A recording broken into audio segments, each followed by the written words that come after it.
Guys, welcome back to another exciting movie review on my channel, and before we get into it, I just want to say thank you guys. For those of you who do watch my reviews, I do sincerely appreciate it, and if you do enjoy these videos, it would really be of grand help to go ahead, interact with it, like it, comment, let me know what you think about my videos, or subscribe as well, or share it with your people. But without further ado, let's get into today's movie. Today we're talking about Tick, Tick, Boom. Tick, Tick, Boom is directed by Lin-Manuel Miranda, and you might recognize him as Alexander Hamilton from the play Alexander Hamilton that he created after Hamilton had his big success.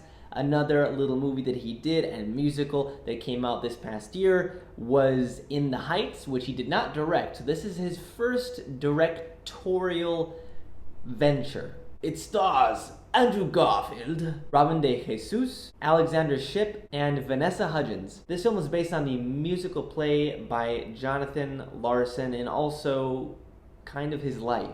This film was something that was pending on my watch list. I did want to see it, but it was one of those movies that I tend to kind of postpone. Fortunately, my lady decided to pick it when it was her turn to choose what we watch, and I am glad that she did. This film is a musical, but it's not a full-on musical, so it's not totally front-to-back, fortunately, songs. I myself am not someone who prefers musicals, but I do enjoy a really good one, i.e.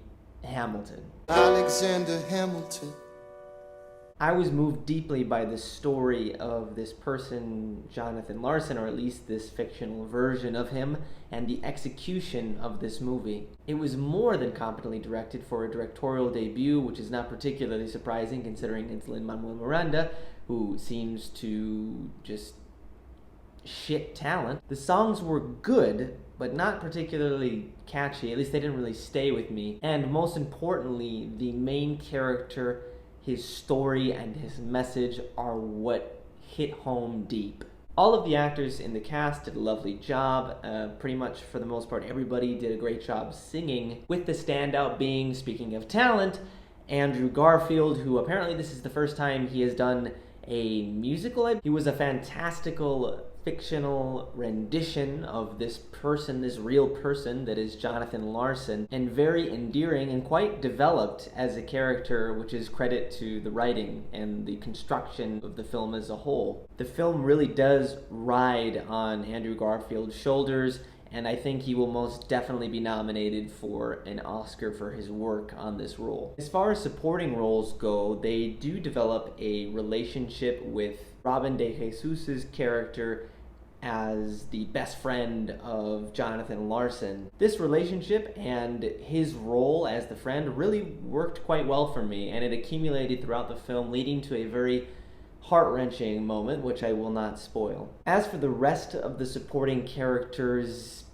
they just kind of fell into the background, unfortunately. Even the love interest of Jonathan Larson didn't really do much for me. However, fortunately, that's not what this film rides on. That's not what the purpose of this movie is. This musical film and the story it portrays is really concerned with Jonathan Larson and his story and what it means to many people, and I would say definitely what it means to Lin-Manuel Miranda. Still, even if you aren't deeply familiar with Jonathan Larson as a person or the musical Rent, I think this film has a lot to offer. It dances around and definitely actually reminds us of the era that we're in, which is at the height of the AIDS crisis, right at the end of the 1980s and the beginning of the 1990s. But beyond this, it really starts to sharpen its focus on the idea of what it means to be a struggling artist. It does throw a couple of 1-2 jabs at capitalism and the consumerist world we live in through an argument that is kind of presented to us, as well as a hilarious scene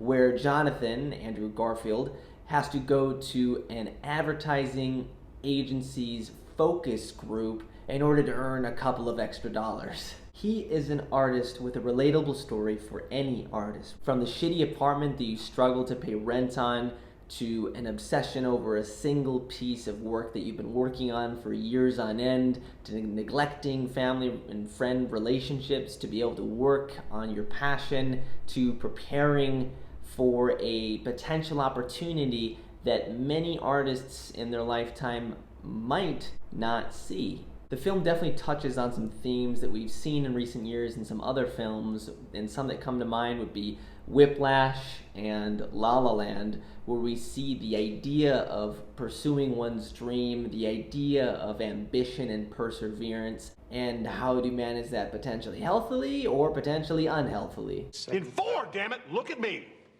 1, 2, 3, 4. 1, 2, 3, 4. 1. Something that's interesting here that my lady mentioned to me was it seems as though Lin-Manuel Miranda likes to tell the stories of those who typically don't have their stories told. Like we see in the Heights with the stories of Latino immigrants in New York City, to the forgotten founding father that is Alexander Hamilton. Alexander Hamilton.